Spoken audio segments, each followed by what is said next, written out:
Hello everyone, welcome to my academy channel. जैसा कि मैंने स्टार्ट किया है चैप्टर जिसका नाम है cell the unit of life. इसका 2 लेक्चर हो चुका है। पहला लेक्चर तो खत्म हुआ था प्रोकैरियोटिक सेल तक। जो सेकेंड लेक्चर था मैंने यहाँ से स्टार्ट किया था cell envelope and its modification. चलिए मैं एक बार रिवाइज करा देती हूँ। इसके आगे आज हम लोग स्टार्ट करेंगे सेल मेम्ब्रेन से। ओके, मोस्ट ज़्यादा करके जो भी प्रोकैरियोटिक सेल हैं, जैसे कि स्पेशली बैक्टीरिया के सेल, जो उनका सेल का इन्वॉल्व है, जो बाहर की जो कवरिंग है ना, बहुत ज़्यादा कॉम्प्लेक्स है, बहुत ज़्यादा टाइटली कॉम्प्लेक्स है। यहाँ पे अगर हम बात करते हैं बैक्टीरिया के सेल की, तो वहाँ पे बाहर हम देखेंगे सबसे बाहर, जो सबसे बाहर होगा कौन होगा? ग्लाइकोकैलिक्स होगा।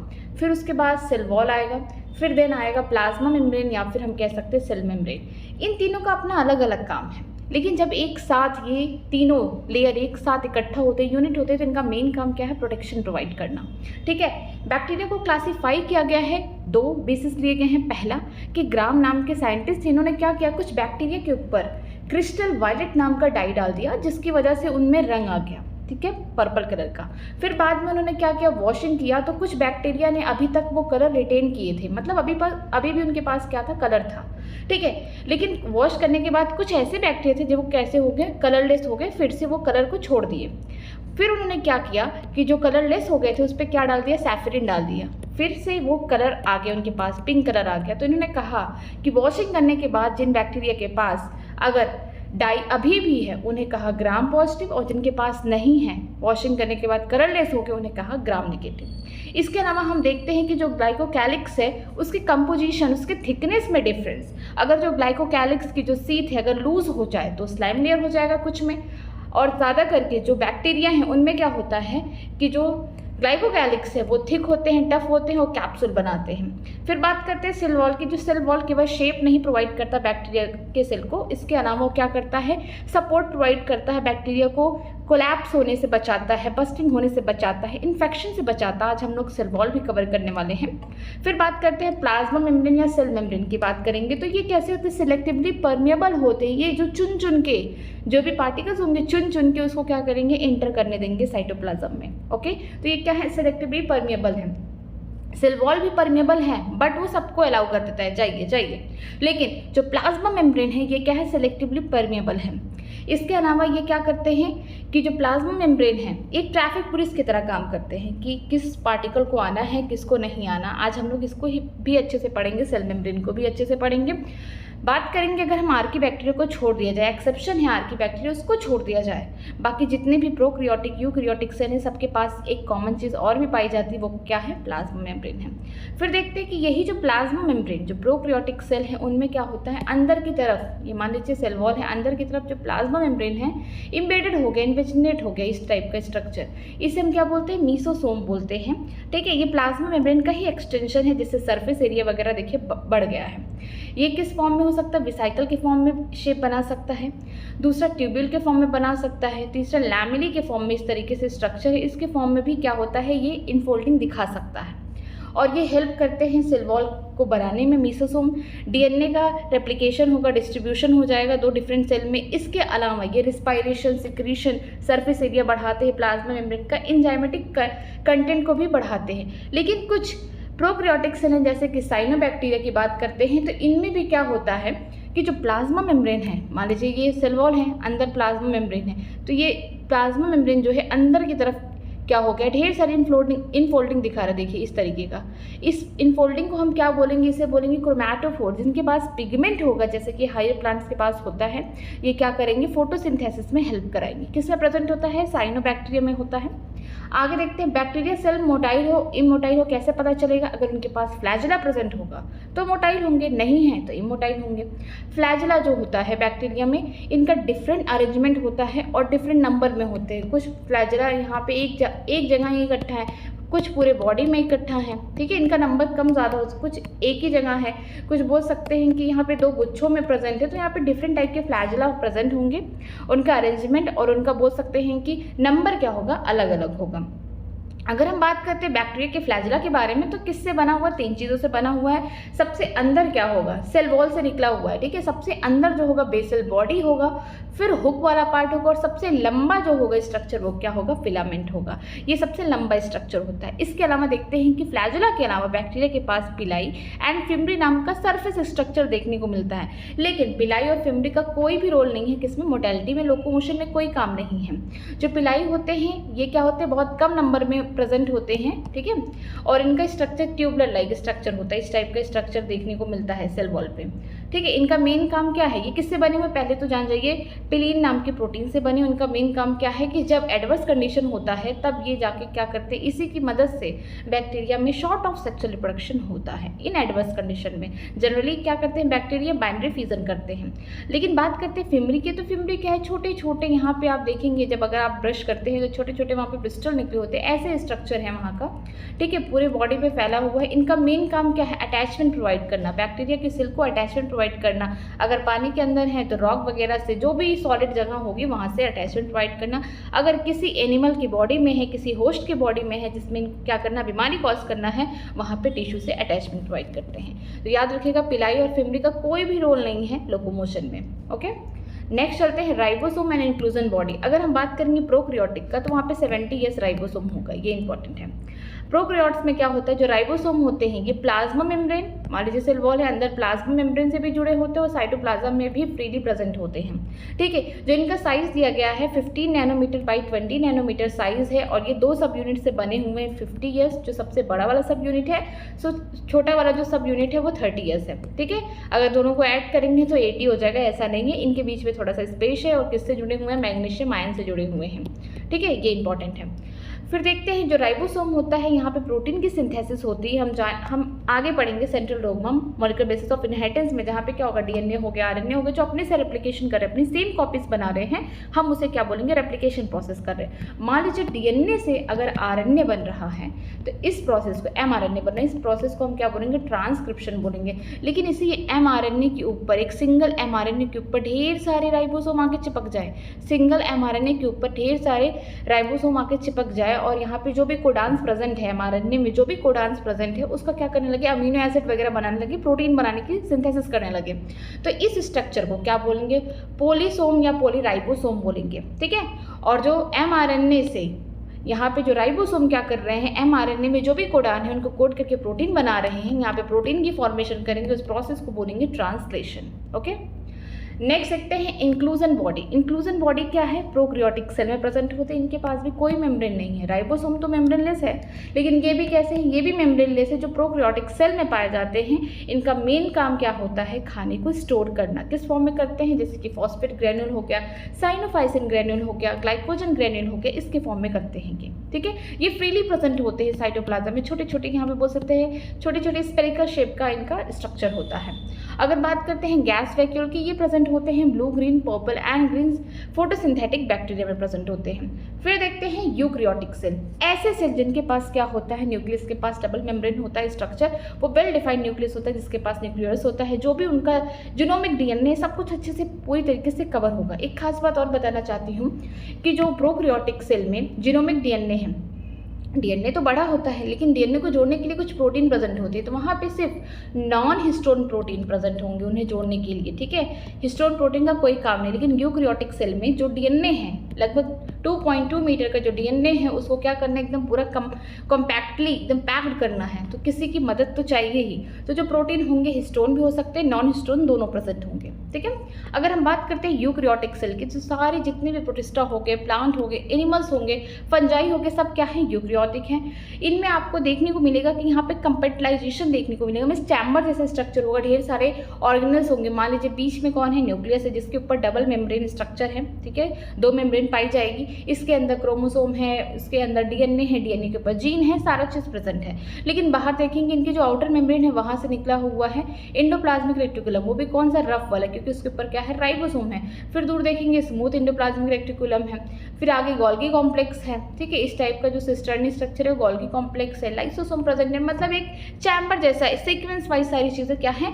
साइटोप्लाज्म में प्रेजेंट है। ठीक है, अगर हम बात करते हैं यूकैरियोटिक सेल में ये सब चीज़ों के अलावा क्या प्रेजेंट होते हैं, साइटोस्केलेटन नाम का स्ट्रक्चर प्रेजेंट होता है, जो हम लोग आगे पढ़ेंगे, जिनका मेन काम होता है मेंटेन करना सेल को, मोटिलिटी प्रोवाइड करना, ये सारे काम, सपोर्ट वगैरह, ये सब कौन प्रोवाइड करता है, साइटोस्केलेटन करते हैं। जो जेनेटिक मटेरियल होता है क्रोमोसोम के अंदर होते हैं। जितने भी यूकैरियोटिक सेल हैं, वेरी इंपॉर्टेंट, जितने भी यूकैरियोटिक सेल है एक दूसरे से आइडेंटिकल नहीं है, डिफरेंट है, लेकिन प्रोकैरियोटिक सेल लगभग क्या थे, एक दूसरे से आइडेंटिकल ही थे। ठीक है, जितने भी यूकैरियोटिक सेल होंगे आइडेंटिकल नहीं होंगे, मतलब डिफरेंस होंगे ये। अगर हम प्लांट एनिमल सेल की बात करते हैं तो प्लांट सेल के पास क्या है, सेल वॉल प्रेजेंट है, प्लास्टिड है, मीन्स जिसके पास क्या है, क्लोरोफिल प्रेजेंट है। ठीक है, लार्ज सेंट्रली वैक्यूल प्रेजेंट है, जो पूरा बोल सकते हैं 90% बोल सकते हैं वॉल्यूम जो है साइटोप्लाज्म का किसने ऑक्यूपाई किया है, वैक्यूल ने किया है। इसके अलावा अगर हम बात करते हैं एनिमल सेल में, तो एनिमल सेल में सेंट्रियोल नाम का ऑर्गेनल प्रेजेंट है, सेंट्रोसोम प्रेजेंट है, जो क्या करता है, सेल डिवीजन में हेल्प करता है। लगभग ऑलमोस्ट जितने भी प्लांट हैं उनमें एब्सेंट है। फिर हमने स्ट्रक्चर देखा था ये पूरा। आज हम लोग स्टार्ट करने जा रहे हैं अपना टॉपिक, जिसका नाम है सेल मेम्ब्रेन, या बोल सकते हैं इसी का नाम प्लाज्मा मेम्ब्रेन भी है। Okay, the detailed structure of the membrane was study only after the advent of the electron microscope in 1950s।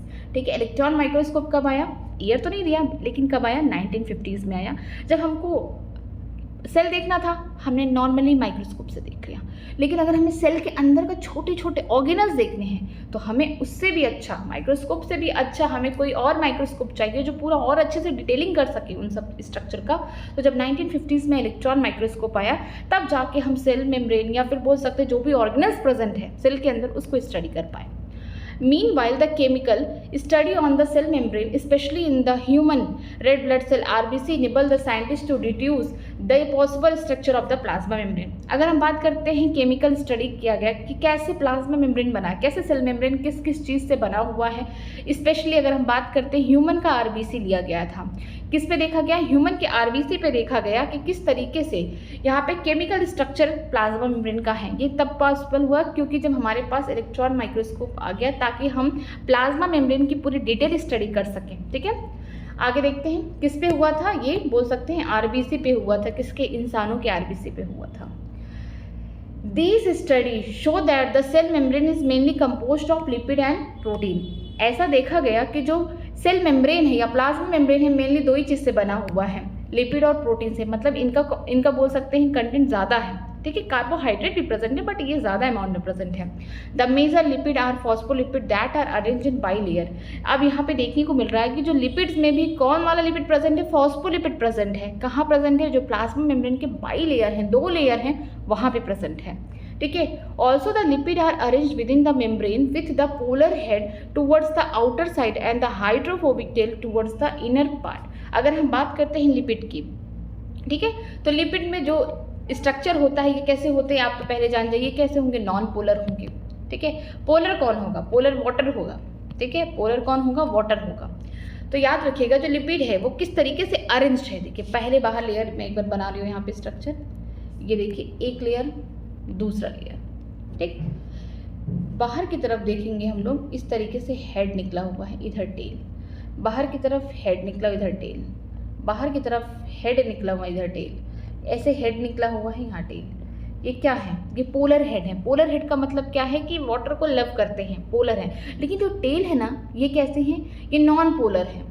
आपने सुना होगा कि जो पोलर चीज़ें हैं पोलर में ही डिजॉल्व होती हैं, नॉन पोलर में पानी है पोलर, ये पोलर हेड है तो बहुत बनेगा। ठीक है, लेकिन जो नॉन पोलर है उनसे बिल्कुल नहीं बनेगा। ठीक है, यहाँ पे स्ट्रक्चर देखिए, इसके अलावा मैं दूसरे साइड का भी स्ट्रक्चर बना रही हूँ। यहाँ पे देखिए, यहाँ पे भी हेड है इस टाइप का, यहाँ पे इनका टेल हो गया, यहाँ पे हेड है, पोलर हेड है, और बोल सकते हैं नॉन पोलर टेल है, नॉन पोलर टेल है। ये देखिए इस टाइप का स्ट्रक्चर है, हम लोग आगे पढ़ेंगे। ये जो पोलर हेड है ये क्या है, वाटर लविंग है। ये कैसे होते हैं, इनको हम बोल सकते हैं हाइड्रोफिलिक। ठीक है, हाइड्रोफिलिक का मतलब देखो, हाइड्रो का मतलब पानी, फिलिक का मतलब प्यार, मतलब ये पानी से प्यार करते हैं, ये बोल सकते हैं वाटर लविंग है। लेकिन अगर हम बात करते हैं इनकी टेल के बारे में, कैसे होते हैं, हाइड्रोफोबिक होते हैं। फोबिक का मतलब एक डर हो सकता है, एक नफरत हो सकती है। ठीक है, फोबिया। तो हाइड्रो का मतलब वाटर हो गया, फोबिया या फोबिक का मतलब हो गया कि ये पानी से नफरत करते, दूर रहो तुम हमसे। तो फिर किस तरीके से सेल मेम्ब्रेन से कैसे वाटर सेल की साइटोप्लाज्म में आता है, उसके बारे में हम लोग पढ़ेंगे। कि जो यहाँ पे सेल मेम्ब्रेन है इसकी दो लेयर है। देखिए यहाँ पे आउटर ये हो गया इनर हो गया। बाहर की तरफ दोनों साइड बाहर की तरफ, ये मान लीजिए कि सेल के बाहर का स्ट्रक्चर है और ये अंदर वाला साइटोप्लाज्म है अंदर वाला, ठीक है। तो दोनों साइड बाहर जो स्ट्रक्चर है वहाँ पे कौन प्रेजेंट है, पोलर हेड प्रेजेंट है, यहाँ पे भी यहाँ पे भी। अंदर क्या है, यहाँ पे नॉन पोलर टेल है, नॉन पोलर, यहाँ तो वाटर आया इन्होंने एंट्री दे दिया, लेकिन अंदर कौन प्रेजेंट है, नॉन पोलर टेल प्रेजेंट है, जो नफरत करते हैं पानी से। तो इनके लिए क्या सोल्यूशन ढूंढा गया, देखिए हम लोग आगे पढ़ते हैं इसके बारे में। आगे लिखा गया है देखिए कि also the lipid are arranged within the membrane with the polar head toward outside and the hydrophobic tail towards the inner part, ठीक है, ये तो हमने देख लिया। This ensure that the non-polar tail of the saturated hydrocarbon is protected from the aqueous environment। ये हमें दिखा रहा है कि जो non-polar tail हैं वो कैसे हैं, हाइड्रोफोबिक है, पानी से प्यार नहीं करते हैं। ये कैसे हो गया, सैचुरेटेड हाइड्रोकार्बन। सैचुरेटेड हाइड्रोकार्बन का मतलब क्या होता है, कार्बन के बीच में क्या है, सिंगल बॉन्ड प्रेजेंट है, ये हो गए सैचुरेटेड। डबल ट्रिपल हो गए तो अनसैचुरेटेड होते हैं, ठीक है। तो यहाँ पे दिखा रहा है कि जो नॉन पोलर टेल है कैसे सैचुरेटेड हाइड्रोकार्बन से बने हुए, जो क्या कर रहे हैं, एक्वस एनवायरनमेंट से बचा रहे हैं, क्योंकि पानी से नफरत करते हैं। ये कैसे हैं, हाइड्रोफोबिक हैं। जो पोलर हेड है, सिर्फ हेड की बात करते हैं तो वो हाइड्रोफिलिक है, उनको पानी से कोई नफरत नहीं, उनको तो प्यार है कि तुम आओ अंदर। लेकिन जो टेल्स हैं वो कहीं ना कहीं बीच का बैरियर कर रहे हैं कि तुमको अंदर नहीं आना, क्योंकि ये क्या कर रहे हैं, एक प्रोटेक्शन प्रोवाइड कर रहे हैं, किससे, एक्वस एनवायरनमेंट से। आगे देखते हैं, in addition to the phospholipid membrane also contain the cholesterol, ठीक है। फॉस्फोलिपिड के अलावा सेल मेम्ब्रेन में कोलेस्ट्रॉल प्रेजेंट है, जिससे क्या होता है, स्टेबिलिटी दी जाती है।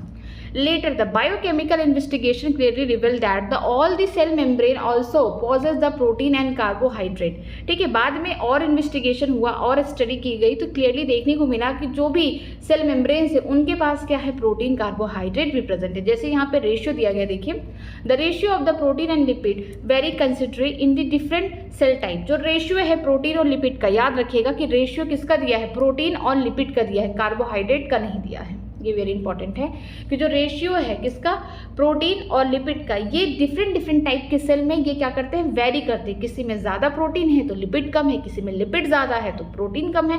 मीन्स यहाँ पे क्या होगा, वेरिएशन देखने को मिलेगा डिफरेंट टाइप के सेल में इनके कंपोजिशन का, ओके। अगर हम बात करते हैं ह्यूमन में, देखिए in human being the membrane of the erythrocyte, मतलब आरबीसी की बात की जा रही है, वहीं पे स्टडी किया गया था, has approximately 52% protein and 40% lipid. अगर हम बात करते हैं ह्यूमन आरबीसी के बारे में, उनके सेल मेम्ब्रेन के बारे में बात करते हैं तो लगभग 52% क्या है, प्रोटीन प्रेजेंट है और 40% लिपिड है। बाकी 8 से 10% क्या प्रेजेंट है, कार्बोहाइड्रेट प्रेजेंट है। सबसे ज़्यादा अमाउंट किसका है, प्रोटीन का, ठीक है। प्रोटीन ज़्यादा है 52%, ऐसे याद करिए, नहीं याद हो रहा है। प्रोटीन 5 सेट मीन्स PP 5 से ऐसे याद करिएगा। 52% कौन होगा, प्रोटीन होगा। लिपिड कौन होगा, 40% होगा। बाकी 8% बोल सकते हैं कार्बोहाइड्रेट वगैरह प्रेजेंट होंगे। अब आगे देखिए, depending on the else of extraction, अगर आप किसी को निकाल सकते हैं, ठीक है, depending on the else of extraction membrane protein can be classified as the integral and the peripheral. अगर हम बात करते हैं जो मेम्ब्रेन है, सेल मेम्ब्रेन, उनके पास 2 डिफरेंट टाइप की प्रोटीन पाई जाती हैं। पहला होगा इंटीग्रल, मतलब कि जो दोनों मेम्ब्रेन है उनके बीच में फंसी हुई एक बड़ी सी प्रोटीन है, उससे क्या बोलेंगे, इंटीग्रल, जो बरीड है, ठीक है। अगर हम बात करते हैं जो पहले लेयर पे ही एकदम निकली हुई प्रोटीन, इसे हम क्या बोलेंगे, पेरिफेरल, ठीक है। Peripheral protein lie on the surface of the membrane, जो पेरिफेरल प्रोटीन होगा वो सरफेस पे होंगे, while the integral protein are partially और totally buried in the membrane. अगर हम बात करते हैं इंटीग्रल प्रोटीन की, ये पार्शली या तो टोटली बरीड होंगे, कहाँ पे, सेल मेम्ब्रेन में। स्ट्रक्चर देखिए यहाँ पे सेल मेम्ब्रेन का, ये क्लियर, ठीक है। ये दूसरा वाला जो दोनों साइड देखेंगे, मान लीजिए ये बाहर के साइड है, हम मान रहे हैं आउटसाइड द सेल है, ये इनसाइड द सेल, मीन्स ये साइटोप्लाज्म वगैरह प्रेजेंट होंगे। यहाँ पे देखेंगे दोनों साइड, यहाँ पे क्या प्रेजेंट है, पोलर हेड प्रेजेंट है। इनको पानी से कोई तकलीफ नहीं है, ये बहुत कह रहे खुशी से कि आओ तुम्हारा एंट्री है, तुम जा सकते हो बाहर, ठीक है। ये पोलर हेड है, इनके वाटर लविंग है, इनको कोई प्रॉब्लम नहीं। लेकिन जो इनकी टेल है अंदर की तरफ, ये कैसे हैं, हाइड्रोफोबिक है, इनको नफरत है, ठीक है। ये नॉन पोलर है, ठीक। यहाँ पे जो हाइड्रोकार्बन प्रेजेंट है वो सैचुरेटेड है, कार्बन कार्बन के बीच में सिंगल बॉन्ड है यहाँ पे प्रेजेंट है। तो यहाँ पे क्या होगा, कैसे बाहर से मान लीजिए वाटर है, वाटर को आना है सेल के अंदर, तो कैसे आएगा ये पानी आएगा चाहे पेरिफेरल या फिर बोल सकते हैं इंटीग्रल प्रोटीन की मदद से।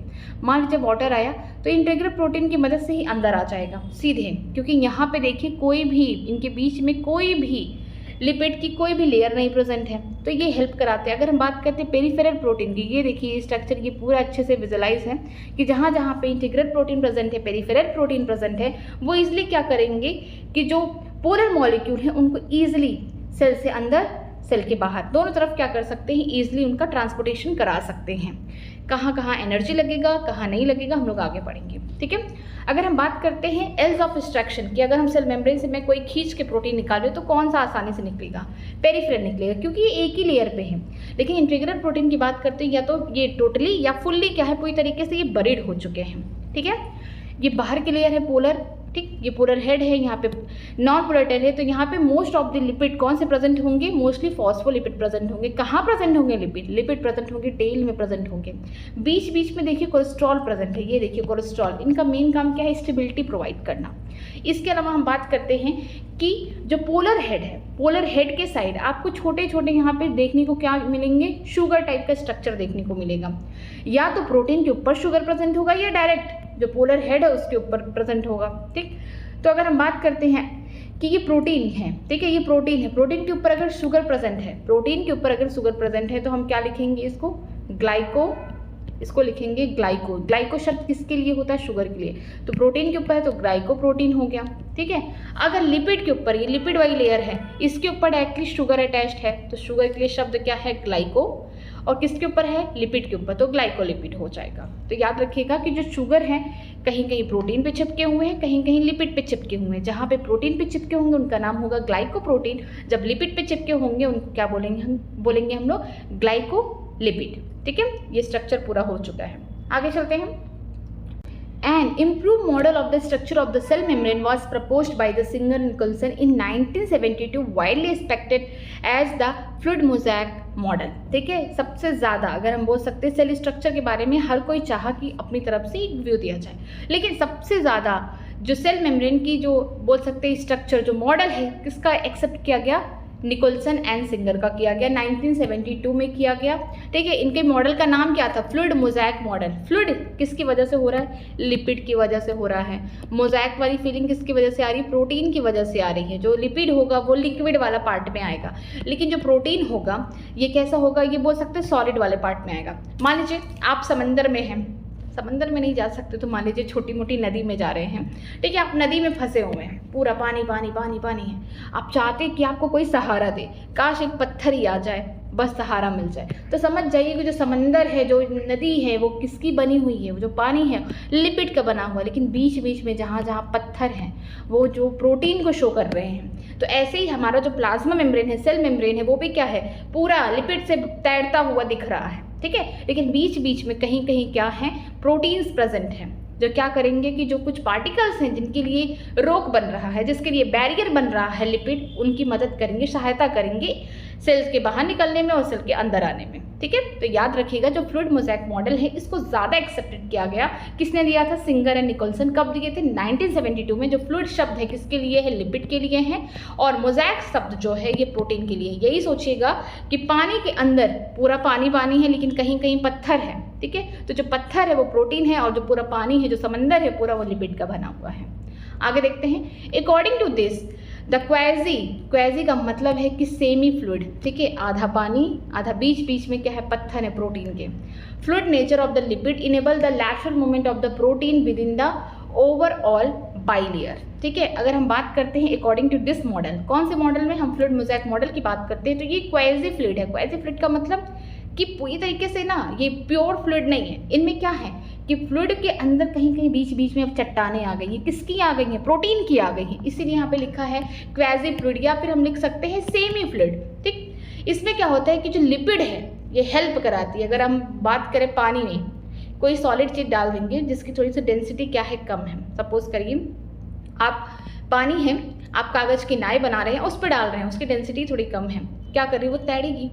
किसकी वजह से तैर रहा है, खुद की वजह से नहीं, जो पानी है नीचे वो फ्लूइड वो कर रहा है, तैरने में हेल्प कर रहा है, ठीक है। तो याद रखिएगा, तो यहाँ पे जो लिपिड्स है ये क्या कर रहे हैं, लैटरल मूवमेंट करा रहे हैं, किसका, प्रोटीन का। प्रोटीन का एक ही मूवमेंट दिया गया, वो क्या है, लैटरल मूवमेंट है। लैटरल मूवमेंट होता कैसे, क्या ऐसे ऐसे नहीं, यहाँ पे जो लैटरल मूवमेंट होगा, जो प्रोटीन इस तरीके से होंगे, एक बार इधर और एक बार ये देखिए लैटरल मूवमेंट ऐसे। यहाँ पे रोटेशन मूवमेंट भी देखने को मिलेगा, लेकिन लैटरल मूवमेंट में क्या होगा ऐसे, क्योंकि उनको क्या करना है इस तरीके से खोल देना है ताकि निकल आए। मान लीजिए इस तरीके से प्रेजेंट है, नेक्स्ट वाले में ऐसे हो जाएंगे, बाकी सारा प्रोडक्ट अंदर आ जाएगा, मतलब वाटर वगैरह। Okay, this ability to move within the membrane is measured as fluidity. ये जो एबिलिटी है किसके द्वारा दी गई है, लिपिड के द्वारा। किसको दी गई है, प्रोटीन को। कौन सा मूवमेंट शो कर रहे हैं, यहाँ पे लैटरल मूवमेंट शो कर रहे हैं, जिसकी वजह से जो भी पोलर मॉलिक्यूल है वो सेल के अंदर आ सके या सेल के बाहर जा सके। ऐसे मूवमेंट को या ऐसी जो मेम्ब्रेन में जो स्ट्रक्चर प्रेजेंट है लिपिड की, जो मूवमेंट शो कर रही है, इसे क्या बोलेंगे हम लोग, फ्लूइडिटी बोलेंगे। आगे देखते हैं, the fluid nature of the membrane is also important from the point of the view of function like the cell growth, formation of the intercellular junction, secretion, endocytosis and cell division etc. ठीक है, क्या होता है जो fluid nature है membrane का, fluid nature किसकी वजह से आ रहा है, लिपिड की वजह से आ रहा है। जो फ्लूइड नेचर है मेम्ब्रेन का, ये इंपॉर्टेंट इसलिए है कि ताकि सेल का ग्रोथ हो सके। ठीक है, सेल का ग्रोथ कैसे होगा, सेल ग्रोथ होने के लिए क्या होना चाहिए, यहाँ पे सेलुलोज नाम का एंजाइम प्रेजेंट होना चाहिए, जो आगे चल के यहाँ पे सेल वॉल की फॉर्मेशन कर रहा है। इसके अलावा यहाँ पे गैप जंक्शन वगैरह देखने को मिलते हैं। सिक्रीशन का मतलब होता है जो भी सेल के अंदर मटेरियल है वो क्या होता है, सिक्रेट आउट, बाहर निकाले जा रहे हैं। एंडोसाइटिस का मतलब होता है कि चाहे सॉलिड हो गया चाहे लिक्विड हो गया, बाहर प्रेजेंट, सेल के बाहर प्रेजेंट, उसको अंदर आने की अनुमति दिया जा रहा है। सेल डिवीजन में हेल्प करेंगे। One of the most important function of the plasma membrane is the transport of the molecule across it. इनमें से सबसे इंपॉर्टेंट एक फंक्शन है प्लाज्मा मेम्ब्रेन का कि क्या करना है कि जो मॉलिक्यूल का ट्रांसपोर्टेशन है, सबसे ज़्यादा ट्रैफिक पुलिस कहाँ खड़ी है, प्लाज्मा मेम्ब्रेन में। ये क्या कर रही है कि जो पोलर मॉलिक्यूल होंगे उनको दिक्कत कर रही है आने में, लेकिन कुछ यहाँ पे अच्छे लोग भी प्रेजेंट है, जैसे पेरिफेरल प्रोटीन हो गया, इंटीग्रल प्रोटीन हो गया, ये दोनों क्या करते हैं, परमेबल होते हैं इनके लिए। लेकिन बाकी नॉन पोलर जो टेल है ये क्या कर रहे हैं, ये इनको रोकने में कोशिश कर रहे हैं। The membrane is selectively permeable to some molecule present in either side of it। जो membrane होता है selectively permeable होता है, चाहे सेल के बाहर प्रेजेंट हो या सेल के अंदर प्रेजेंट हो ऐसे molecule. Many molecule can move briefly across the membrane without any requirement of the energy and this is called the passive transport। बहुत सारे मॉलिक्यूल ऐसे होते हैं जिनमें एनर्जी खर्च नहीं होता, कोई एटीपी वगैरह खर्च नहीं होता, वो इजीली क्या करते हैं अपने हाई कंसंट्रेशन से लो कंसंट्रेशन जा रहे हैं, चाहे सेल से बाहर जा रहे हैं या सेल के अंदर आ रहे हैं, ऐसे को क्या बोलेंगे, पैसिव ट्रांसपोर्टेशन बोलेंगे। जैसे एग्जांपल दिया गया है, न्यूट्रल सोल्यूट में move across the membrane by the process of the simple diffusion along the concentration gradient that is from the higher concentration to the lower concentration. यहाँ पे जो न्यूट्रल मॉलिक्यूल होते हैं वो क्या करते हैं, ईजिली मूव कर जाते हैं जो सिलेक्टिवली परमेबल सेल मेम्ब्रेन है उनसे। ठीक है, अपने हायर कंसंट्रेशन से लोअर कंसंट्रेशन में जाएंगे, यहाँ पे एनर्जी बिल्कुल खर्च नहीं होगा, ये पैसिवली मूव कर रहे हैं। Water may also move across this membrane from higher to lower concentration। Movement of water by diffusion is called the osmosis। जो water है ये भी अपने higher concentration से lower concentration जाते हैं और ये भी simple diffusion ही शो कर रहे हैं। ऐसे process को हम क्या बोलते हैं, osmosis बोलते हैं। ठीक है, as the polar molecule cannot pass through the non-polar lipid bilayer tape। जो भी है हम बात कर रहे हैं कि यहाँ पे पोलर मॉलिक्यूल, वाटर भी हो सकता है, एनदर पोलर मॉलिक्यूल भी प्रेजेंट होंगे। वो क्या हो रहे हैं कि हेड को तो क्रॉस कर जा रहे हैं, लेकिन जो टेल है, जो बाई लेयर में जो टेल फंसी हुई है, नॉन पोलर है, वो उनसे मुश्किल हो रही है। देखिए यहाँ पे क्या होगा, ये बहुत इंपॉर्टेंट है। They required a carrier protein of the membrane to facilitate their transport across the membrane. इनको क्या चाहिए, कोई ऐसी प्रोटीन चाहिए जो इनको कैरी करे। अगर ये सेल के बाहर प्रेजेंट है, ठीक है, सेल मेम्ब्रेन के बाहर प्रेजेंट है, उनको वहाँ से उठाए और कहाँ लेके आके छोड़ दे, साइटोप्लाज्म के अंदर। अगर साइटोप्लाज्म के अंदर प्रेजेंट है तो इनको प्लीज सेल मेम्ब्रेन से तो बाहर कर दे, सेल वॉल तो सबके लिए परमेबल है। ठीक है, तो यहाँ पे क्या होगा, कैरियर प्रोटीन प्रेजेंट होंगे जो क्या करेंगे, इनमें फैसिलिटी प्रोवाइड करेंगे ट्रांसपोर्टेशन की, कि ये इनको ईजिली क्या कर सके, ट्रांसपोर्टेशन करा सके। A few molecule या few ion are transported across the membrane against their concentration gradient that is from lower to higher concentration। Such a transport of energy dependent protein in which ATP is utilized and is called the active transport। Example है sodium potassium pump. कुछ ऐसे molecule होते हैं, कुछ ऐसे ion होते हैं जहाँ वो क्या करते हैं, अपने हायर कंसंट्रेशन से लोअर में नहीं आएंगे, ये अपने लोअर कंसंट्रेशन से हायर जाएंगे। अगर आप अपने लो पे, अगर हाई पे जाएंगे तो वहाँ पे कुछ तो पैसा खर्च होगा। ठीक है, अगर अपने हायर कंसंट्रेशन से लोअर जाएंगे तो आप इजीली चले जाएंगे अपने से। आप सपोज करिए आपके पास जितना भी पैसा है, अगर आप थोड़े गरीब में जाते, जो आपसे थोड़े से कम लेवल के हैं, वहाँ पे जाएंगे आप इजली जाएंगे। लेकिन अगर आप अपने ऊपर वाले, जो आपसे ऊपर है, थोड़े अमीर लोग हैं, उनके पास अगर जाना चाहेंगे, जैसे वो रहना चाहते हैं, जैसे उनकी लाइफ है, अगर आप वहाँ जाएंगे तो आपको पैसा खर्च करना पड़ेगा। तो ऐसे जो मॉलिक्यूल होते हैं, कुछ ऐसे मॉलिक्यूल हैं, कुछ ऐसे आयंस हैं जो लोअर कंसंट्रेशन से बड़े बड़े सपने देख रहे हैं हायर कंसंट्रेशन में जाने के लिए, यहाँ पे क्या होगा, एटीपी खर्च होगा, पैसा खर्च होगा। ठीक है, तो इस टाइप की जो ट्रांसपोर्टेशन, इसे क्या बोलते हैं, एक्टिव ट्रांसपोर्टेशन कहते हैं। और कौन कराता है, सोडियम पोटेशियम पंप कराते हैं। चलिए स्टार्ट करते हैं। सेल वॉल, सेल वॉल बहुत इजी है, चलिए देखते हैं। As you may recall, a non living rigid, means rigid का मतलब hard structure, called the cell wall form and outer covering for the plasma membrane of the fungi and the plants. अगर आप जानते हैं सेल वॉल कैसे होते हैं, non living होते हैं, हार्ड होते हैं। ये सेल वॉल जो होते हैं प्लाज्मा मेम्ब्रेन या सेल मेम्ब्रेन के ऊपर प्रेजेंट होते हैं। किसमें प्रेजेंट होते हैं, फंजाई और प्लांट्स में, क्योंकि यहाँ पे सेल वॉल पाए जाते हैं। The cell wall not only give the shape to the cell and protect the cell from the mechanical damage and infection, it also help in the cell to cell interaction and provide the barrier to undesirable macromolecule। जो cell wall है केवल shape ही नहीं provide कर रहा, इसके अलावा जो भी सेल वॉल है ये क्या कर रहा है, इन्फेक्शन होने से बचा रहा है, बस्टिंग होने से बचा रहा है, कोलैप्स होने से बचा रहा है। इसके अलावा जो सेल वॉल है ये क्या कर रहा है, सेल का सेल से इंटरेक्शन भी शो करा रहा है। ठीक है, इसके अलावा ये क्या कर रहा है, बैरियर प्रोवाइड कर रहा है। जो बड़े साइज के मैक्रो मॉलिक्यूल हैं, ठीक है, जो बड़े साइज में मॉलिक्यूल प्रेजेंट है, उनको आने की अनुमति नहीं दे रहा है। एल्गी की बात करते हैं, एल्गी के सेल वॉल का कंपोजिशन देखते हैं। Algae have the cell wall made up of the cellulose, galactan, mannan and the mineral like calcium carbonate. अगर हम बात करते हैं एल्गी के सेल वॉल का, किससे बने हुए हैं, सेलुलोज से हैं, ग्लैक्टन, मैनन से है, लेकिन कुछ मिनरल है जैसे कैल्शियम कार्बोनेट से बने हुए हैं। While in the other plant, अगर हम दूसरे प्लांट्स की बात करते हैं, it consist of cellulose, hemicellulose, pectin and protein. ठीक है, अगर दूसरे प्लांट की बात करते हैं वो सेलुलोज से बने हुए हैं, हेमीसेलुलोज से बने हुए हैं, पेक्टिन या पेक्टोस बोल सकते हैं, और कुछ प्रोटीन से बने हुए हैं। द सेल वॉल, अब हम लोग सेल वॉल के बारे में देखते हैं। प्राइमरी वॉल होता है, सेकेंडरी वॉल होता है। देखिए, the cell wall of the young plant cell, the primary wall is capable of the growth which gradually diminished as the cell mature, and secondary wall is formed on the inner the towards the membrane side of the cell। देखिए structure, मान लीजिए ये क्या है, cell wall है। ठीक है, ये प्राइमरी सेल वॉल है। अंदर क्या प्रेजेंट है, अंदर प्रेजेंट है यहाँ पे प्लाज्मा मेम्ब्रेन। ठीक है, ये प्लाज्मा मेम्ब्रेन है। ये हो गए, हम इसको बोल सकते हैं प्राइमरी सेल वॉल। ठीक है, ये प्राइमरी सेल वॉल है। ये कौन है, ये प्लाज्मा मेम्ब्रेन है। ठीक है, ये आप बोल सकते हैं सेल मेम्ब्रेन भी है ये।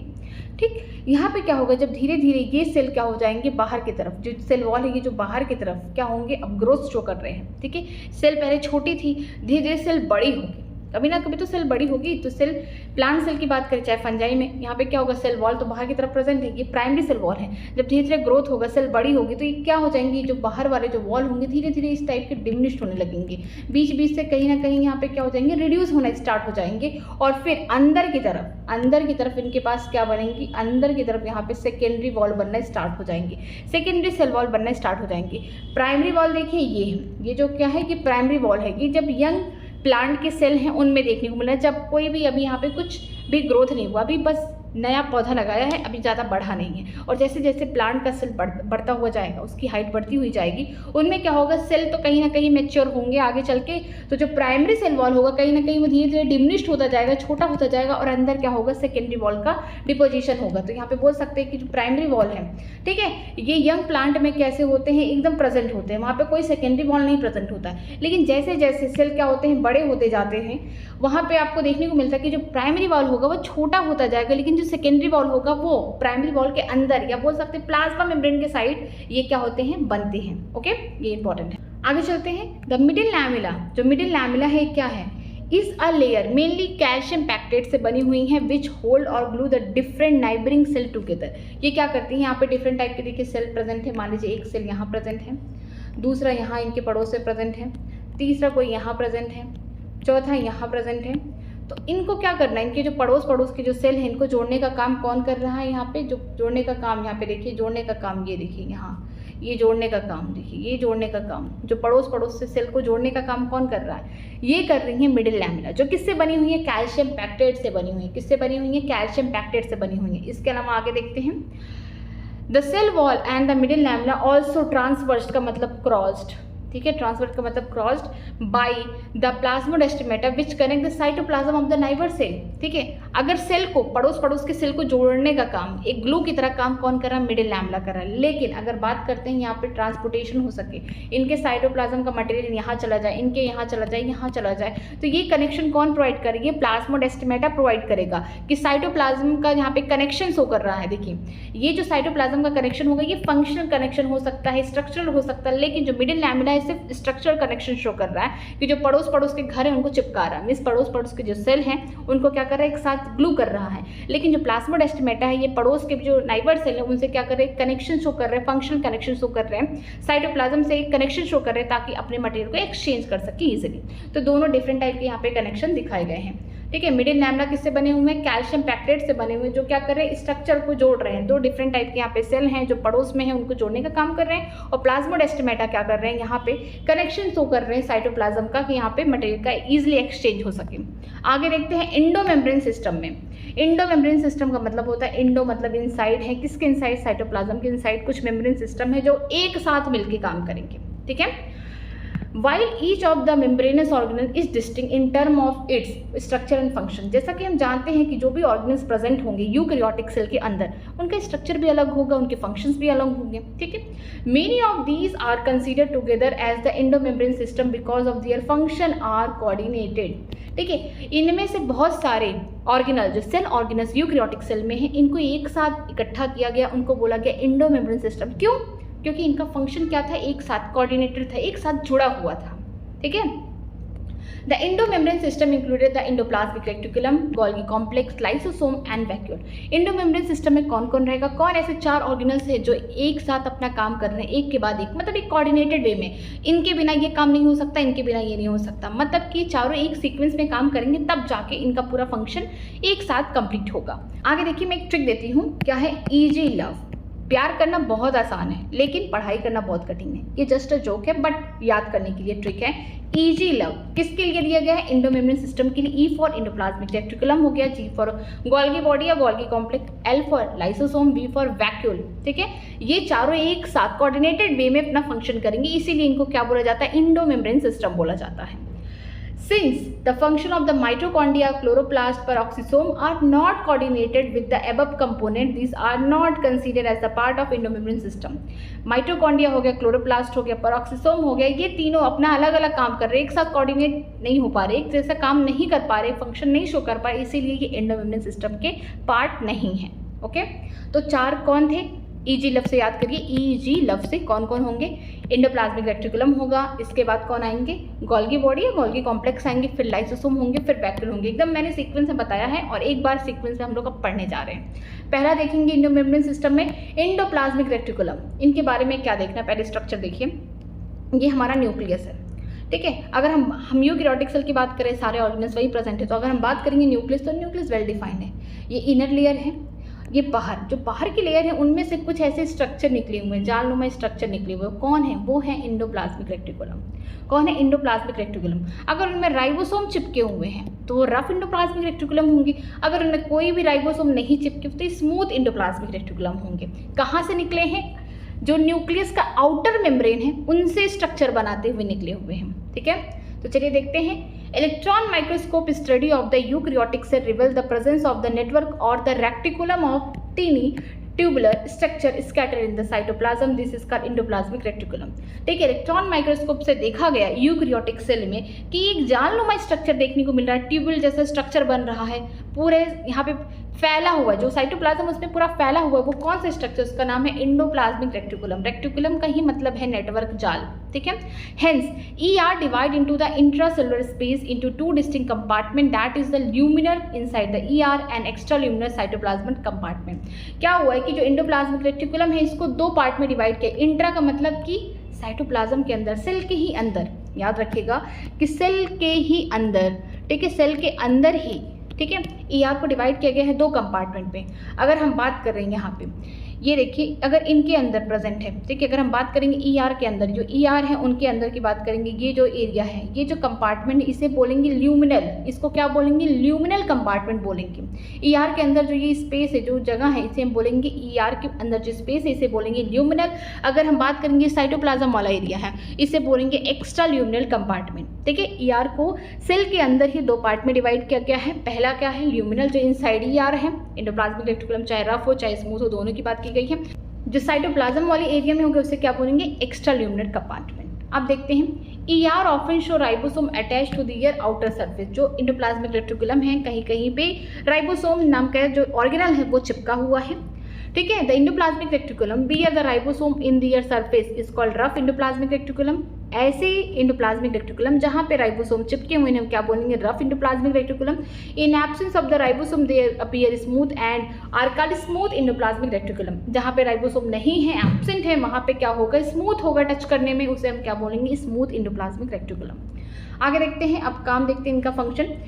RER का मतलब है rough endoplasmic reticulum is frequently observe in this cell actively involve in the protein synthesis and the secretion. जो RER है, जहाँ पे एंडोप्लाज्मिक रेटिकुलम के ऊपर छोटे छोटे राइबोसोम चिपके हुए हैं, क्या बोलेंगे, रफ एंडोप्लाज्मिक रेटिकुलम। जब राइबोसोम है इसका मतलब यहाँ पे प्रोटीन की सिंथेसिस होगी, जब प्रोटीन की सिंथेसिस होगी तो फिर सिक्रेशन होगा, सेल के अंदर भी सेल के बाहर भी इसको छोड़ा जाएगा। They are extensive and continuous with the outer membrane of the cell. ये कैसे हो, जो रफ एंडोप्लाज्मिक रेटिकुलम है ये एकदम पूरे घने हुए, एक्सटेंसिवली का मतलब पूरे फैले हुए, एक्सटेंडेड फॉर्म में है। कंटिन्यूअस है, कहाँ से कंटिन्यूअस हुए हैं, जो न्यूक्लियस का आउटर मेम्ब्रेन है, इनर मेम्ब्रेन जो आउटर मेम्ब्रेन है उनसे निकले हुए हैं पूरी तरीके से। ठीक है, अब बात करते हैं स्मूथ एंडोप्लाज्मिक रेटिकुलम की। जो स्मूथ एंडोप्लाज्मिक रेटिकुलम है is the major site for the synthesis of lipid. Lipid का अगर फॉर्मेशन कहाँ हो रहा है, स्मूथ में। अगर प्रोटीन की फॉर्मेशन हो रही है तो रफ एंडोप्लाज्मिक रेटिकुलम में हो रहा है, तो याद रखिएगा। In animal cell the lipid like steroidal hormone are synthesis in smooth endoplasmic reticulum. अगर हम बात करते हैं एनिमल सेल में जो लिपिड लाइक के स्टेरॉयडल हार्मोन्स होते हैं, ठीक है, जैसे कि हो गया टेस्टोस्टेरोन हो गया, ठीक है, ये सब जो हो गया आप इसको याद कर सकते हैं कि जो हार्मोन वाला चैप्टर हम लोग आगे पढ़ेंगे तो वहाँ पे देखेंगे लिपिड टाइप, लिपिड के भी होते हैं हार्मोन्स, प्रोटीन्स के भी होते हैं। जो लिपिड में होंगे वो ज़्यादा करके सेक्स हार्मोन होते हैं। ठीक है, ये सारी जो कहाँ फॉर्मेशन हो रहा है, ये सबका फॉर्मेशन हो रहा है स्मूथ एंडोप्लाज्मिक रेटिकुलम के अंदर। रफ एंडोप्लाज्मिक रेटिकुलम के अंदर प्रोटीन बनेंगे, स्मूथ एंडोप्लाज्मिक रेटिकुलम में क्या होंगे, यहाँ पे लिपिड देखेंगे। ओके, आगे चलते हैं, गोल्गी अपरेटस में देखते हैं। कैमिलो गोल्गी नाम के साइंटिस्ट थे, अब इनके बारे में देखते हैं। Camillo Golgi 1898 first observe densely stain reticular structure near the nucleus. अगर हम बात करते हैं कैमिलो गोल्गी की, एक साइंटिस्ट थे 1898 में, इन्होंने पहली बार डेंसली कुछ स्टेन रेटिकुलर स्ट्रक्चर है, ये भी जाननुमा स्ट्रक्चर इन्होंने देखा, इस टाइप का जाननुमा स्ट्रक्चर है।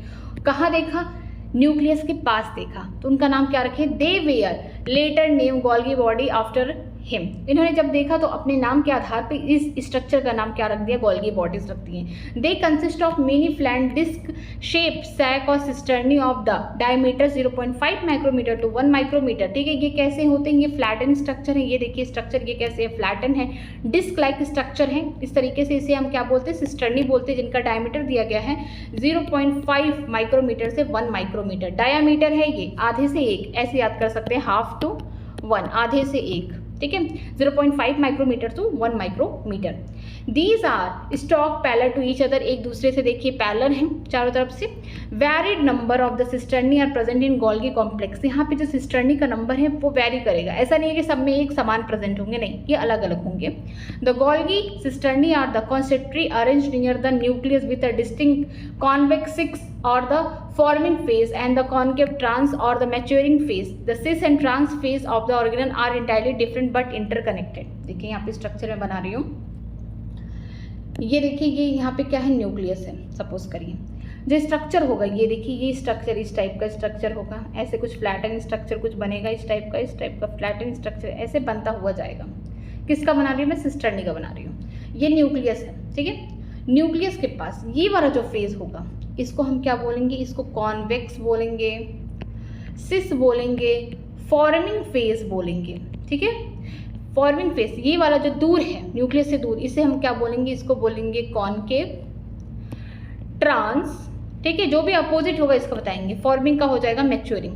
तो याद रखिएगा कि जो न्यूक्लियस के पास वाला इसका फेज है, ठीक है, ये वाला, इसे हम क्या बोलेंगे, कॉन्वेक्स बोलेंगे, सिस फेज होगा, या फिर बोलेंगे फॉर्मिंग फेज। ओके, लेकिन जो थोड़ा दूर होगा वो कैसे होंगे, कॉन्केव होंगे, ट्रांस होंगे, मैच्योरिंग फेस होंगे। जो सिस और ट्रांस के जो फेस है ऑर्गेनल के, ये इंटायरली अलग अलग है, डिफरेंट है, बट एक दूसरे से इंटरकनेक्टेड है। ठीक है, आगे देखते हैं। आगे लिखा गया है the Golgi apparatus principally perform the function of the packaging material to be deliver either to the intercellular target or the secreted out the cell. यहाँ पे देखिए गोल्गी अपरेटस का एक ही काम है कि जो भी मटेरियल बन चुका है सेल के अंदर उसका क्या करना है, मॉडिफिकेशन करना, उसका पैकेजिंग करना। सेल के अंदर की ज़रूरत है तो सेल के अंदर वाले जगह पहुँचाइए, अगर सेल के बाहर ज़रूरत है तो बाहर उनको पहुँचाइए। तो यहाँ पे देखिए क्या होता है कि ये देखिए यहाँ पे रेटिकुलर नाम का स्ट्रक्चर है किसका, एंडोप्लाज्मिक रेटिकुलम। यहाँ पे राइबोसोम वगैरह प्रेजेंट है, इस पे छोटे छोटे। यहाँ पे क्या होगा, स्मूथ एंडोप्लाज्मिक रेटिकुलम जिसमें राइबोसोम नहीं प्रेजेंट है। क्या होगा, जहाँ पे राइबोसोम प्रेजेंट है इस टाइप के स्ट्रक्चर, यहाँ पे क्या होगा, प्रोटीन की सिंथेसिस होगी। ठीक है, प्रोटीन बन रहा कहाँ पे, प्रोटीन बनना RER रफ एंडोप्लाज्मिक रेटिकुलम में बन रहा है। लेकिन जो स्मूथ है यहाँ पे क्या बन रहा है, लिपिड बन रहा है। अभी हमने पढ़ा है कि जो स्मूथ एंडोप्लाज्मिक, ये कौन है, स्मूथ एंडोप्लाज्मिक रेटिकुलम। जो स्मूथ एंडोप्लाज्मिक रेटिकुलम है वो क्या बना रहे हैं, वो लिपिड बना रहे हैं। लेकिन रफ वाले क्या बना रहे हैं, प्रोटीन बना रहे हैं। ठीक है, अब ये जो प्रोटीन बना है, जो लिपिड बना है, इनका मॉडिफिकेशन होना है, कहाँ जाएगा, न्यूक्लियस के जस्ट पास कौन प्रेजेंट है, कौन ऑर्गेनल है, ये कौन है, गोल्गी कॉम्प्लेक्स या गोल्गी बॉडी बोल सकते हैं, ये प्रेजेंट है। यहाँ पे प्रोटीन आया, यहाँ पे लिपिड आया, इनकी स्ट्रक्चर है, यहाँ पे कोटिंग अंदर गया, मॉडिफिकेशन हुआ। ठीक है, यहाँ पे शुगर वगैरह उसमें जुड़ जाएंगे। अगर प्रोटीन पे शुगर आ गया, प्रोटीन पे अगर शुगर जुड़ गया तो उसे हम क्या बोलेंगे, उस स्ट्रक्चर को बोलेंगे हम लोग ग्लाइकोप्रोटीन। क्या बोलेंगे, ग्लाइकोप्रोटीन। अगर लिपिड का मॉडिफिकेशन हुआ, लिपिड में यहाँ पे क्या हो गया, शुगर ऐड हो गया, क्या ऐड हो गया, शुगर ऐड हो गया, इसे हम क्या बोलेंगे, ग्लाइकोलिपिड। ठीक है, ग्लाइकोलिपिड। तो आप सोचिए ग्लाइकोप्रोटीन, ग्लाइकोलिपिड, अभी हमने पढ़ा सेल मेम्ब्रेन, तो क्या देखा कि यहाँ पे जो ग्लाइकोलिपिड है कहाँ ज़रूरत है, सेल मेम्ब्रेन में।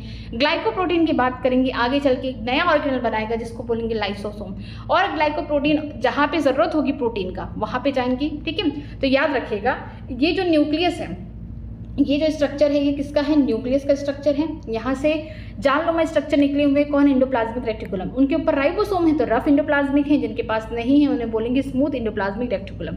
जो रफ एंडोप्लाज्मिक रेटिकुलम है वो क्या बनाएंगे, प्रोटीन की फॉर्मेशन करेंगे। जो स्मूथ एंडोप्लाज्मिक रेटिकुलम है वो लिपिड की फॉर्मेशन करेंगे। आगे कौन है, गोल्गी कॉम्प्लेक्स है, ये सिस्टर्नी है। ठीक है, ये वाला जो फेस होगा वो फॉर्मिंग होगा, कॉन्वेक्स होगा, सिस फेस होगा। ये वाला जो फेस होगा इसको बोलेंगे कॉन्केव बोलेंगे, ट्रांस मैच्योरिंग फेस बोलेंगे। अब प्रोटीन लिपिड बन के तैयार है, लेकिन इनको एक बार जांच पड़ताल किया जाए, इनमें अगर कोई भी एबनॉर्मलिटी है उसको सही किया जाए या फिर कुछ मॉडिफाई किया जाए जैसे रिक्वायरमेंट है बॉडी की, तो क्या होगा, सारी चीज़ें कहाँ आएंगी, ये सारा प्रोटीन हो गया, लिपिड कहाँ पे होगा, इनका चेकअप या मॉडिफिकेशन कहाँ हो रहा है, ये सब कुछ हो रहा है गोल्गी कॉम्प्लेक्स के अंदर। जब यहाँ पे आगे शुगर वगैरह ऐड हो जाएंगे तो जब प्रोटीन शुगर के साथ जुड़ जाते हैं तो हम उसे बोलते हैं ग्लाइकोप्रोटीन। अगर लिपिड है, लिपिड शुगर के साथ जुड़ जाए तो उसे बोलेंगे हम लोग ग्लाइकोलिपिड। जो ग्लाइकोलिपिड होंगे ये सेल मेम्ब्रेन में प्रेजेंट होंगे, जो ग्लाइकोप्रोटीन होंगे आगे चल के एक नए ऑर्गेनल बनाएंगे जिसे लाइसोसोम बोलेंगे, जो वेसिकल शेप का होगा, और जहाँ पे प्रोटीन की रिक्वायरमेंट होगी वहाँ पे पहुँच जाएंगे। ठीक है, अब आगे देखते हैं। यहाँ पे लिखा गया है अब गोल्गी कॉम्प्लेक्स का यहाँ पे मेन काम क्या है कि जो भी पैकेजिंग हुई है, जो भी मटेरियल प्रोटीन लिपिड है, उनको क्या करना है, सेल के अंदर अगर ज़रूरत है तो सेल के अंदर उनका मॉडिफिकेशन करके पहुँचा देना है, अगर सेल के बाहर ज़रूरत है तो वहाँ पहुँचा देना है। Material to be packed in the form of vesicle, जो मटेरियल होंगे छोटे छोटे यहाँ पे वेसिकल्स में होंगे, from the ER fuse to the cis face of the Golgi apparatus and move towards the maturing phase. जो ER है वो कहाँ प्रेजेंट है, अभी हमने स्ट्रक्चर में देखा कि वो एकदम पास में प्रेजेंट है। कौन वाले फेस के पास, कॉन्वेक्स हो गया, मैं बोल सकते फॉर्मिंग फेस हो गया, उनके पास एकदम है, अटैच्ड है। लेकिन ये कहाँ जाएगा, मैच्योरिंग फेज के पास जाएगा, क्योंकि वहाँ पे क्या होगा, जब मॉडिफिकेशन हो चुका है, अब प्रोडक्ट आगे के लिए डिलीवर होने के लिए रेडी है, तो कहाँ जाएगा, मैच्योरिंग फेज के पास जाएगा। This explain why the Golgi apparatus remain in the close association with endoplasmic reticulum.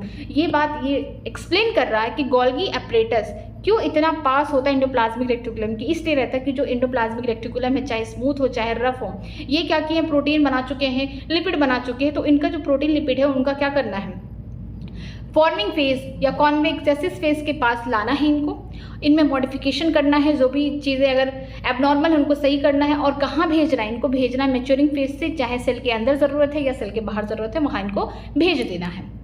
आगे देखते हैं आगे, a number of the protein synthesis in ribosome in endoplasmic reticulum are modified in cisternae of the Golgi apparatus before they are release from its trans face. ठीक है, ढेर सारे protein कहाँ बने हुए हैं, रफ एंडोप्लाज्मिक रेटिकुलम में, जो सिस्टर्नी में मॉडिफाई होते हैं।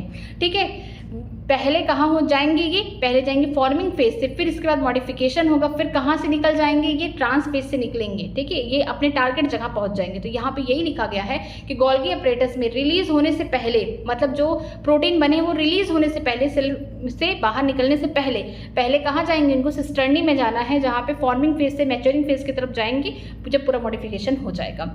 आगे देखते हैं, Golgi apparatus is the important site of the formation of glycoprotein and glycolipid. जो ग्लाइकोलिपिड है, ग्लाइकोप्रोटीन है, कहाँ बन रहा है, ये बन रहा है गोल्गी अपरेटस में। इसीलिए इसको हम बोल सकते हैं ग्लाइकोसाइडेशन भी बोल सकते हैं। ठीक है, इस प्रोसेस को, कि जहाँ पे सीधा क्वेश्चन आया है कि कहाँ पे ग्लाइकोलिपिड ग्लाइकोप्रोटीन बन रहे, वो है गोल्गी अपरेटस या गोल्गी बॉडी में बन रहे हैं। आगे देखते हैं कि जो ग्लाइकोप्रोटीन आगे चल के छोटा विसाइकल स्ट्रक्चर बनाया कौन है, लाइसोसोम। अब उसके बारे में पढ़ते हैं। Lysosome, these are the membrane bound vesicular structure form by the process of the packaging in the Golgi apparatus. ये ऐसे स्ट्रक्चर हैं जो सिंगल, इनके ऊपर मेम्ब्रेन पाया जाता है, सिंगल मेम्ब्रेन पाया जाता है, जो कैसे बने हुए हैं, जब मॉडिफिकेशन हुआ, जब पैकेजिंग हुई, कहाँ हुई, गोल्गी अपरेटस में, तब इनका निर्माण हुआ। ठीक है, आगे देखते हैं, the isolated lysosomal vesicles have been found to be very rich in almost all type of hydrolytic enzyme। Hydrolysis हो गया, जिसमें लाइपेसिस हो गया, प्रोटीएसिस हो गया, कार्बोहाइड्रेसिस हो गया, optimally active at the acidic pH. ठीक है, ये जो लाइसोसोम के जो एंजाइम्स है, ये एक्टिव कब होंगे, जब वाटर की रिक्वायरमेंट होगी, वाटर की आवश्यकता है। ये हाइड्रोलिटिक एंजाइम है जिनका काम है लिपिड को तोड़ना, कार्बोहाइड्रेट को तोड़ना, प्रोटीन को तोड़ना, और एक्टिव कब होंगे, एसिडिक पीएच पे एक्टिव होंगे। ये इंपॉर्टेंट है। This enzyme are capable of digesting the carbohydrates, protein, lipids and nucleic acid. ये एंजाइम बहुत ज़्यादा कैपेबल है किसको डाइजेस्ट करने के लिए, डाइजेस्टिंग एंजाइम इनको बोल सकते हैं। कार्बोहाइड्रेट हो गया, प्रोटीन हो गया, लिपिड हो गया, न्यूक्लिक एसिड। ठीक है, तो लाइसोसोम क्या है, बेसिकली छोटे छोटे वेसिकल्स होते हैं जिनमें सिंगल मेम्ब्रेन पाया जाता है, जिनके पास हाइड्रोलिटिक एंजाइम होती है जो पानी में एक्टिव हो जाती है, और जो क्या करती है, कब एक्टिव होती है, ये इंपॉर्टेंट है, एसिडिक पीएच पे। ठीक है, पीएच कैसा होना चाहिए, एसिडिक होना चाहिए, 7 से कम होना चाहिए, 7 से कम होना चाहिए। यहाँ पे क्या करती है, प्रोटीन को, कार्बोहाइड्रेट, लिपिड, न्यूक्लिक एसिड को तोड़ने में हेल्प करती है। नेक्स्ट देखते हैं वैक्यूल के बारे में। जो वैक्यूल होगा ये कहाँ प्रेजेंट होगा, प्लांट सेल में ही प्रेजेंट होगा। The vacuole is the membrane bound space found in the cytoplasm of the plant cell, लिखना चाहिए था कि जो वैक्यूल होते हैं ये मेम्ब्रेन बाउंड होते हैं, इनके ऊपर भी सिंगल मेम्ब्रेन पाया जाता है। कहाँ पाया जाता है, ये प्लांट की जो साइटोप्लाज्म है वहाँ प्रेजेंट होते हैं। It contain water, sap, secretory product and other material do not useful for the cell. जो वैक्यूल हैं ये मान लीजिए क्या है, प्लांट के लिए डस्टबिन का काम करते हैं, कि जो भी ज़रूरत की चीज़ें नहीं है, चाहे पानी एक्सेस में हो गया, सैप हो गया, जो भी स्क्रीटरी प्रोडक्ट है वो सब कहाँ जाएगा, इनका जो बड़ा सा डस्टबिन है कौन है, वैक्यूल, वहाँ पे स्टोर हो जाएगा, जो सेल के लिए ज़रूरत नहीं है। The vacuole is bounded by a single membrane called tonoplast. जो वैक्यूल होगा, मान लीजिए ये बड़ा सा सेल है हमारा, ठीक है, ये सेल है, इसमें जो 90% स्पेस होगा वो कौन कवर करेगा, वो वैक्यूल कवर करेगा। ठीक है, इसके अंदर बोल सकते हैं, इसके अंदर ढेर सारे ऐसे चीज़ें हैं जो सेल को ज़रूरत नहीं है, उसको सेल की ज़रूरत नहीं है। तो ये जो बाहर वाले स्ट्रक्चर है, सिंगल मेम्ब्रेन जो स्ट्रक्चर है, इसको हम क्या बोलेंगे, वैक्यूल को, इसको बोलेंगे हम टोनोप्लास्ट बोलेंगे। इसके सिंगल मेम्ब्रेन का स्ट्रक्चर दिया गया है टोनोप्लास्ट। ठीक है, अब आगे देखते हैं। In the plant cell the vacuole can occupy up to 90% of the volume of the cell. ठीक है, अगर हम प्लांट सेल की बात करते हैं, जो प्लांट सेल में जो वॉल्यूम है 90% कौन ऑक्यूपाई किया, वैक्यूल किया है। In plant the tonoplast facilitate the transport of the number of ion and other material against the concentration gradient in the vacuole, hence their concentration is significantly higher in the vacuole than in the cytoplasm. यहाँ पे क्या होगा कि मान लीजिए कुछ wastage, जो कुछ वेस्ट मटेरियल है यहाँ प्रेजेंट है, ठीक है, लेकिन यहाँ तो खूब भर भर के वेस्ट मटेरियल प्रेजेंट है। मान लीजिए कि वेस्ट प्रोडक्ट है जिनको सेल की आवश्यकता नहीं, वो चाहते हैं कि हम इसको कहाँ भेज दें, वैक्यूल में भेज दें। तो यहाँ पे तो कम कंसंट्रेशन, यहाँ हाई, यहाँ पे क्या देखने को मिल रहा है, हायर कंसंट्रेशन। यहाँ पे कंसंट्रेशन हाई है, यहाँ पे क्या है, लोअर कंसंट्रेशन। अगर कोई लोअर कंसंट्रेशन से अपने हायर कंसंट्रेशन में जाएगा तो एनर्जी तो खर्च होगा, एटीपी तो लगेगा यहाँ पे। तो ये कैसे है, यहाँ पे जो बोल सकते हैं जो मॉलिक्यूल हैं, जो आयन्स है जिनकी आवश्यकता नहीं है सेल को, यहाँ पे कितने अमाउंट में प्रेजेंट है, बहुत कम अमाउंट में प्रेजेंट है एज कम्पेयर टू, हम बात करेंगे वैक्यूल के अंदर जो प्रेजेंट है मॉलिक्यूल उनके कंपैरिजन में। तो यहाँ पे क्या है, बहुत ही कम कंसंट्रेशन में प्रेजेंट है। अगर अपने लोअर कंसंट्रेशन से अपने हायर कंसंट्रेशन में जाना है तो यहाँ पे क्या होगा, एटीपी खर्च होगा, पैसा खर्च होगा। तो इस टाइप के बोल सकते हैं, इस टाइप का जो ट्रांसपोर्टेशन हो रहा है इसे हम क्या बोलेंगे, एक्टिव ट्रांसपोर्टेशन बोलेंगे। क्या बोलेंगे, एक्टिव ट्रांसपोर्टेशन बोलेंगे। यहाँ पे एनर्जी खर्च करना पड़ेगा क्योंकि वैक्यूल के पास ढेर सारे जो सेल के लिए आवश्यकता नहीं है, जो सेल की ज़रूरत नहीं है, वो ढेर सारे आयन मॉलिक्यूल प्रेजेंट है जो क्या है, बेकार है। लेकिन कुछ ऐसे यहाँ पे देखिए, कुछ ऐसे मॉलिक्यूल हैं जिनको सेल की ज़रूरत नहीं, वो चाहते हैं कि हम वैक्यूल के अंदर डाल दें। ठीक है, जो वैक्यूल का सिंगल मेम्ब्रेन है जिसका नाम है टोनोप्लास्ट, ये क्या कर रहा है, ये फैसिलिटेट कर रहा है कि जो आयंस है, ठीक है, जो अपने लोअर कंसंट्रेशन से हायर कंसंट्रेशन में जाना चाहते हैं, यहाँ पे एनर्जी खर्च होगा। इस टाइप के ट्रांसपोर्टेशन को एक्टिव ट्रांसपोर्टेशन कहते हैं। और वैक्यूल के अंदर ढेर सारे ऐसे अनवांटेड मॉलिक्यूल प्रेजेंट है जो जिनको सेल की रिक्वायरमेंट नहीं है। ठीक है, आगे चलते हैं। आगे दिया गया है अमीबा के बारे में। ठीक है, अमीबा हो गया, पैरामीशियम हो गया, इनके अंदर भी वैक्यूल पाए जाते हैं। इन वैक्यूल को हम क्या बोलते हैं, कॉन्ट्राइल वैक्यूल बोलते हैं। अब इनके बारे में दिया गया है, चलिए इनके बारे में पढ़ते हैं। In amoeba the contractile vacuole is important for osmoregulation and excretion. अगर हम बात करते हैं अमीबा के बारे में या पैरामीशियम के बारे में बात करेंगे तो वहाँ पे कॉन्ट्राइल वैक्यूल होगा। कॉन्ट्राइल वैक्यूल का मतलब, वो कॉन्ट्राइल का मतलब होता है वो कॉन्ट्रैक्ट करेंगे, रिलैक्स करेंगे, कॉन्ट्रैक्ट करेंगे। ये क्यों है, ज़रूरत है, इनकी क्या आवश्यकता है, क्योंकि कभी कभी क्या होता है कि अमीबा पैरामीशियम में तो पानी में रहते हैं, कभी कभी एक्सेस वाटर इनकी बॉडी में आ जाएगा। अगर पानी ज़्यादा भी आ जाएगा तब भी इनका सेल फट जाएगा, ये मर जाएंगे, क्योंकि ये यूनिसेलर यूकैरियोट्स होते हैं अमीबा पैरामीशियम। ठीक है, अगर पानी ज़्यादा हो जाएगा तब भी इनका सेल क्या हो जाएगा, फट जाएगा, ये मर जाएंगे। तो इसमें क्या होगा, जो कॉन्ट्राइल वैक्यूल होगा ये क्या करेगा, जब एक्सेस वाटर होगा उसको बाहर कर देगा। ठीक है, बॉडी से बाहर कर देगा ताकि इनकी सेल में कोई प्रॉब्लम ना हो सके। इसके अलावा जो भी एक्सक्रीशन होता है, जो एक्सक्रीटिव प्रोडक्ट होते हैं उसको भी बाहर करता है। तो इसका दो फंक्शन है कॉन्ट्राइल वैक्यूल का अमीबा पैरामीशियम में, कि पहला जो एक्सेस वाटर है, ज़रूरत से ज़्यादा जो पानी आ गए हैं कहाँ, पैरामीशियम या फिर हम बोल सकते हैं अमीबा के सेल में, उनको बाहर करता है। इसके अलावा जो एक्सक्रीशन कराते हैं, जो एक्सक्रीटिव प्रोडक्ट है उनका क्या कराते हैं, एक्सक्रीशन करा देते हैं।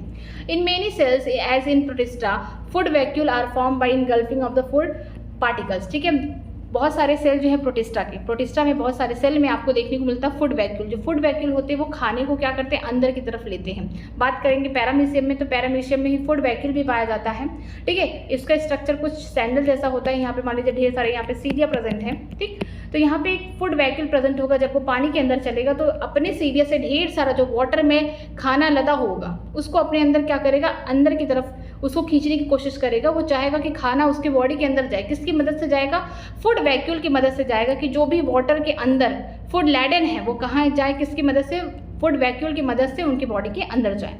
तो ये बोल सकते हैं कि पैरामीशियम के अंदर प्रेजेंट होगा। अगर हम बात करें कॉन्ट्राइल वैक्यूल तो अमीबा पैरामीशियम में दोनों में प्रेजेंट होगा। ठीक है, आज की क्लास यहीं तक। अगर आपको कहीं पे भी डाउट है, किसी भी लाइन में डाउट है, तो मुझे कमेंट सेक्शन में पूछ सकते हैं। ठीक है, मैं उसका रिप्लाई भी करूँगी। आज यहीं तक हम लोग पढ़ेंगे क्योंकि चैप्टर थोड़ा सा समझने वाला भी है और लर्निंग के पॉइंट व्यू से देखेंगे तो बहुत ज़्यादा लर्न करने वाला भी है।